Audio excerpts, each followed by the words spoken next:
안녕하세요. 오늘은 2021년 6월 28일 월요일 아침입니다. 안교과 새벽기도에 오신 여러분들을 진심으로 환영합니다. 저는 nep학교회를 섬기는 정선옥이라고 합니다. 기도드리고 오늘 교과 내용을 살펴보도록 하겠습니다. 기도하겠습니다.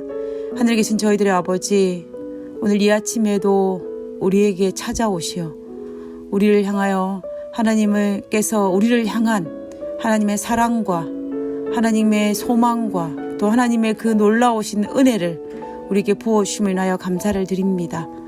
하나님께서 우리를 위하여 우리가 속해 있는 교회와 또 우리가 속해 있는 가정을 위하여서 크고 놀라운 일, 놀라운 기사를 행하실 그 하나님을 인하여 감사를 드립니다.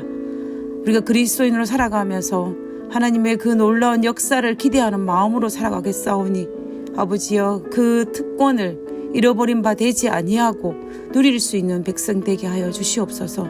오늘 이 시간에도 하나님께서 친히 말씀하여 주옵기를 간구하며 거룩하신 예수님 이름으로 기도드렸습니다.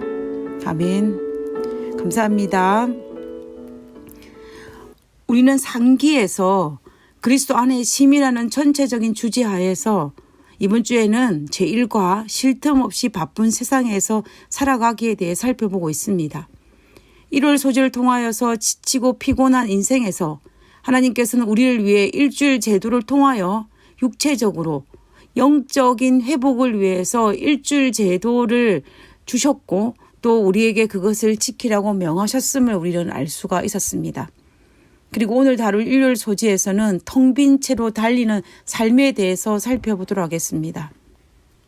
육신적인 과로로 인해서 수면 부족으로 탈진 상태에 이르는 것은 심각한 문제입니다.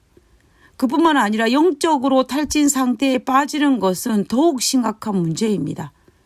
탈진이라는 말은 로켓이 모든 연료를 소모한 후에 그대로 날아가는 상태와 같이 사람이 지치고 열정과 이상 그리고 목표를 상실한 상태를 말하고 있는 것입니다.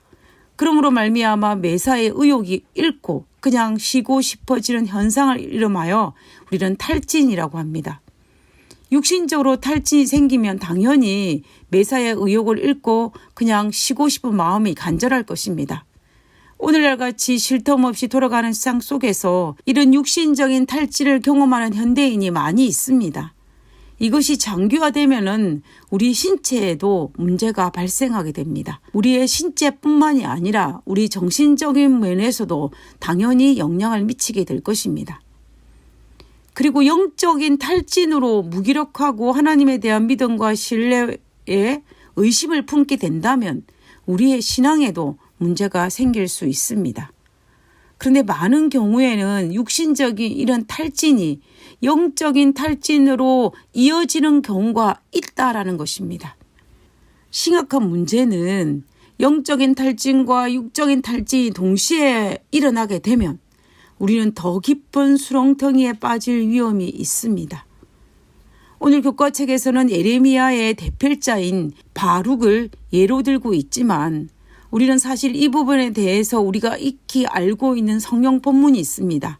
그것은 열왕기상 18장에 등장하는 엘리야입니다. 열왕기상 18장에 등장하는 엘리야의 모습입니다. 낮에는 갈멜산에서 이방인 선지자 450명과의 대결에서 승리하는 그런 엘리야의 모습이었습니다. 이방인 선지자 450명과 대결하여 우리 하나님이 최고의 신이라는 것을 온 만방의 이방의 신들에게 알리고 그리고 유다 백성들에게 하나님이 얼마나 놀라우신 분인가를 증명하였습니다. 그뿐만 아니라 3년 반 동안 내리지 않았던 하늘에서 비를 내리게 하였던 그 일이 바로 낮에 있었습니다.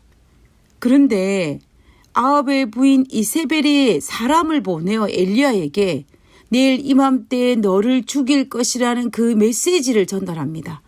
이 소리를 들은 엘리야가 그가 이 형편을 보고 두려워하여 자기 생명을 위해 도망하였다라고 성경은 기록하고 있습니다.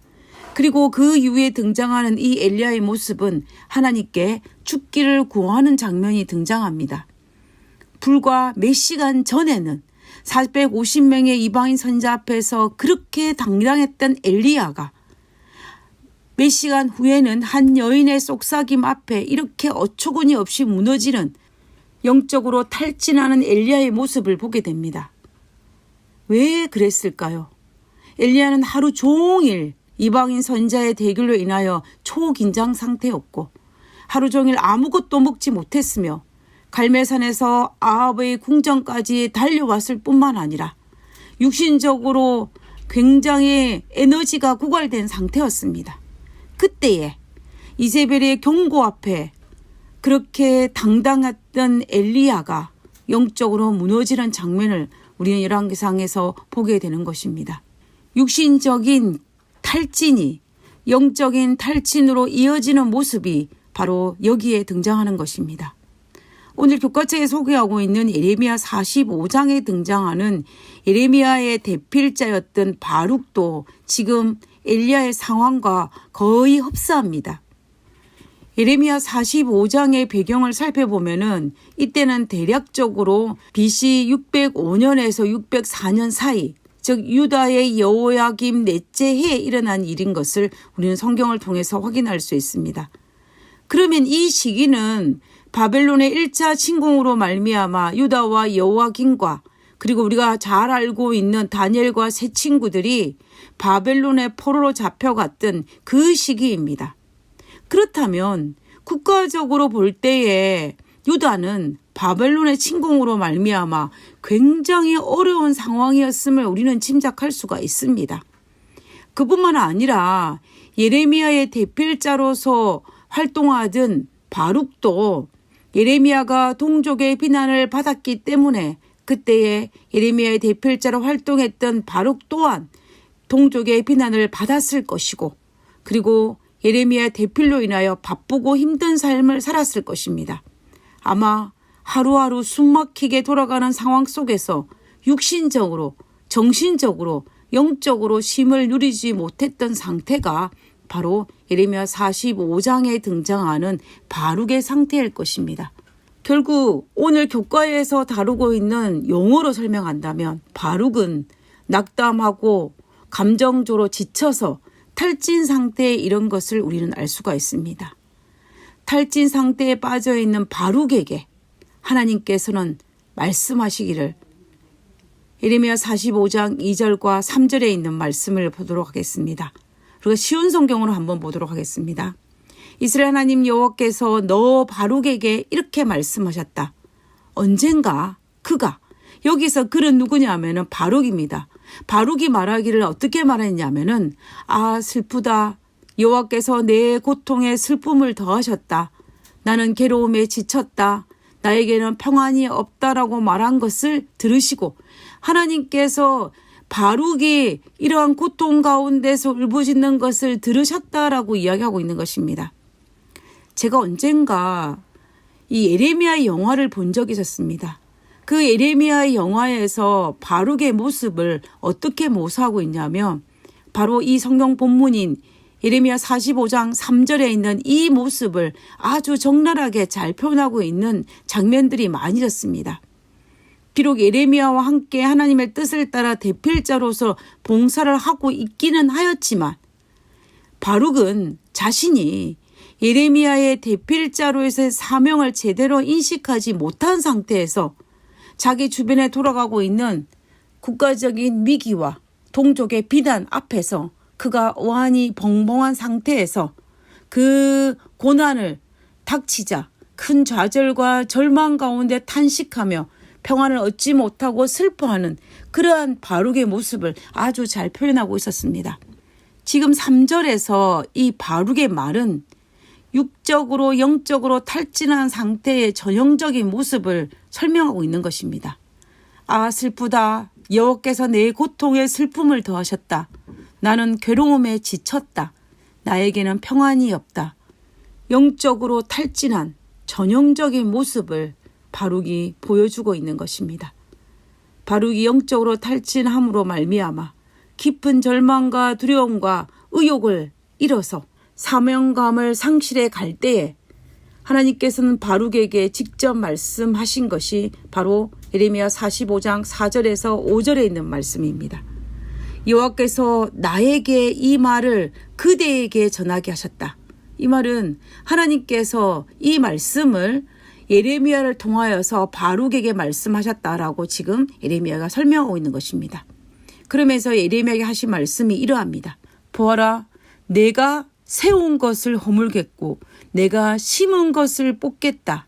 유대 땅 어느 곳에든지 그리하겠다. 바룩아, 내가 너 자신을 위하여 큰 일을 찾고 있느냐? 그만두어라. 보아라, 내가 모든 사람에게 재앙을 내릴 것이다. 그러나 내가 어디로 가든지 내 목숨만은 내가 건져주겠다. 나 여호와의 말이다. 바룩은 무너지는 유다로 인하여 탈진한 상태에 있었습니다. 그런데 하나님께서는 지금 바룩에게 말씀하시기를 나는 너보다 더 힘든 상황 속에 있다라고 말씀하십니다. 하나님께서는 내가 세운 것을 허물겠고, 이 말이 무슨 말이냐면 유다를 세우신 분은 하나님이십니다. 그런데 하나님께서 내가 세운 유다를 허물겠다는 것입니다. 그리고 내가 심은 유다를 뽑겠다라고 말씀하시는 것입니다.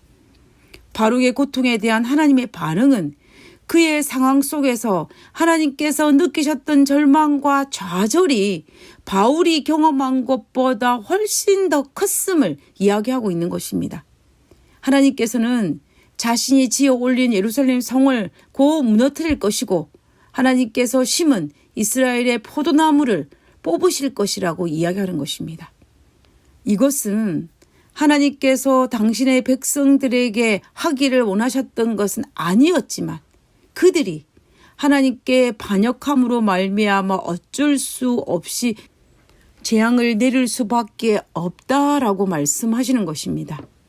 우리는 이 본문을 통하여서 사실 누구보다도 바룩보다도 훨씬 더 하나님께서 고통스러워 하신다는 것을 우리는 알 수가 있습니다. 그러면서 하나님께서 이어서 말씀하셨습니다. 45장 5절에 바룩아, 내가 내 자신을 위하여 큰 일을 찾고 있느냐? 그만두어라. 내가 모든 사람에게 재앙을 내릴 것이다. 하나님께서는 바룩에게 무너지는 유다를 다시 일으켜 세우기 위해서 스스로 큰 일, 어떤 일을 경영, 계획하지 말라는 것입니다. 하나님의 뜻은 그들에게 재앙을 내려 그들의 악을 막겠다는 것이 하나님의 뜻이라는 것입니다.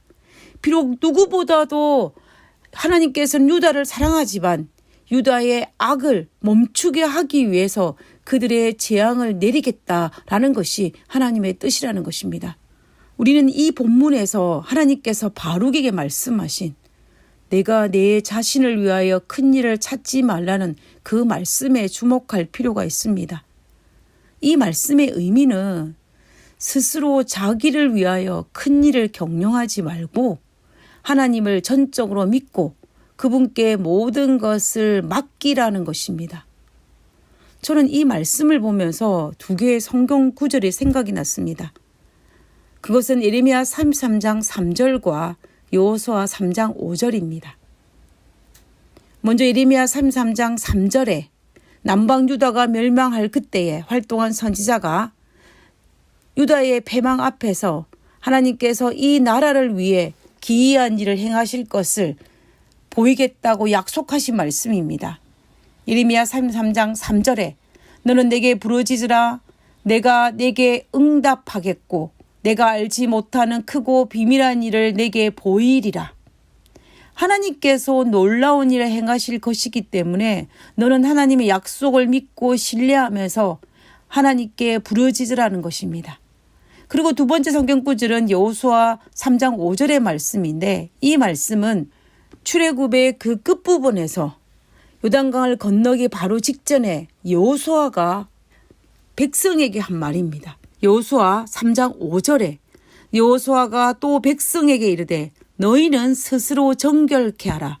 여호와께서 내일 너희 가운데 기사를 행하시리라. 여호와께서 내일 너희 가운데 기사를 행하시리라. 이스라엘 백성들이 약속의 땅 가나안에 들어가기 위해서는 팔레스타인의 남과 북을 잇고 있는 요단강을 건너가야만 했습니다. 지금 여호수아 3장의 이 시기는 봄철이었기 때문에 겨울 동안 얼었던 이 헬몬산의 눈들이 녹아내려서 이 물들이 갈릴리 바다에 유입되어 하류로 내려오기 때문에 요단강의 물결이 아주 거센 시기였습니다. 바로 이때는 요단강의 폭이 가장 넓은 시기로 1.6km 정도의 폭이 거센 물살로 잡목이 서로 엉키고 파편들이 뒤섞인 채 경류가 시속 16km 정도 거칠게 흐르는 시기입니다. 이 시기에 240만 명이나 되는 남녀노소들이 출애굽 2세대들이 이 강을 건너야만 했습니다. 내일 이 강을 건널 것이라고 계획을 세웠습니다. 그때에 여호수아가 백성에게 말하기를 너희는 스스로 정결케 하라. 여호와께서 내일 너희 가운데 기사를 행하시리라 라고 이야기합니다. 하나님께서 내일 우리를 위하여서 놀라운 일을 일으키실 거라는 것입니다. 아마 이때까지만 해도 여호수아가 요단 강물을 말리실 거란 사실을 아마 몰랐을 것입니다. 그러나 여호수아는 하나님께서 내일 요단강을 건널 때에 놀라운 기사, 놀라운 이적, 기이한 일, 놀라운 일을 일으키신다는 사실을 믿었습니다. 그 일이 어떤 것인지는 확실히 알지 못하였지만 여호수아가 믿고 있는 것은 하나님께서 크고 놀라운 일을 일으키신다는 그 사실만을 믿고 있었던 것입니다. 그래서 백성에게 담대히 믿고 바람으로 말미암아 어떻게 하라고요? 너희는 스스로 성결케 하라. 여호와께서 내일 너희 가운데 기사를 행하시리라 라고 담대히 말할 수 있었던 것입니다.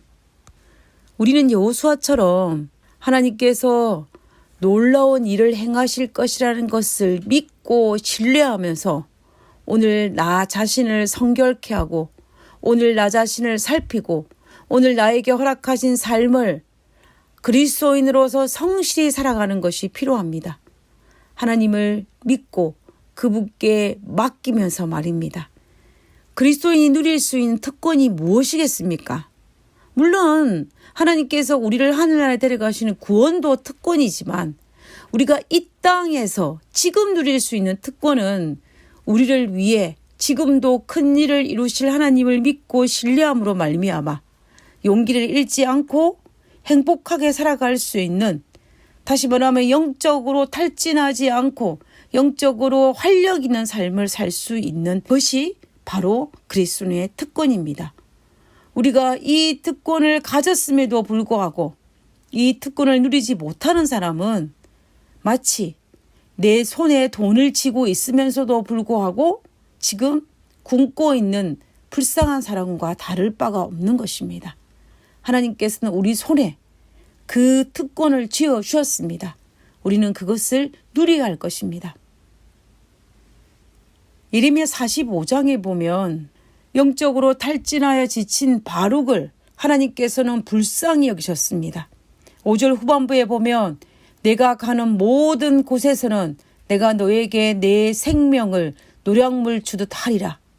이 말의 의미를 쉬운 성경으로 보면요, 내가 어디로 가든지 내 목숨만은 내가 건져주겠다라고 기록하고 있습니다. 하나님께서 바룩에게 약속하신 것은 무엇이냐면 바로 생명을 보존하겠다는 약속입니다. 엘리야가 절망 가운데 있을 때에 하나님께서 엘리야를 찾아와 그에게 쉼과 먹을 것을 주시고 새로운 사명을 허락하심으로 말미암아 다시 용기를 얻게 하신 것과 동일한 것입니다. 하나님께서는 바룩에게 그리고 엘리야에게 힘과 용기를 주신 것을 우리는 알 수가 있습니다. 오늘 살아가는 우리들도 하나님께서 우리를 위하여 기이한 일을 행하실 것을 믿고 신뢰함으로 말미암아 영적으로 탈진하지 말아야 하겠고, 혹시 영적 탈진이 내 앞에 놓여 있다면 우리를 찾아와 우리를 위로하시고 우리에게 새로운 소망과 약속을 허락하시는 그분을 바라봄으로 말미암아 다시 일어나야 할 것입니다. 우리 모두 영적으로 건강한 우리 모두가 되기를 간절히 바라면서 오늘 교과를 마치도록 하겠습니다. 기도하고 마치겠습니다. 세상에서 살면서 경험하게 되는 수많은 고통으로 인해 좌절하고 낙담할지라도 내가 겪는 고통을 바라보시며 나보다 더 슬퍼하시며 소망으로 위로해 주시는 하나님이 계심에 감사를 드립니다. 하늘에 계신 저희들의 아버지, 우리가 우리 하나님을 믿을 수 있고 우리 하나님을 섬길 수 있고 우리 하나님을 바라볼 수 있게 하심을 인하여 감사를 드립니다. 하나님, 우리를 이 땅에 고아와 같이 버려두지 아니하시고 우리를 당신의 자녀로 삼으시고 당신의 품 안에 안으심으로 인하여 감사를 드립니다. 오늘 하루도 담대히 살아갈 수 있는 우리 모두가 되기를 간절히 간구하며 거룩하신 예수님 이름으로 기도드렸습니다. 아멘.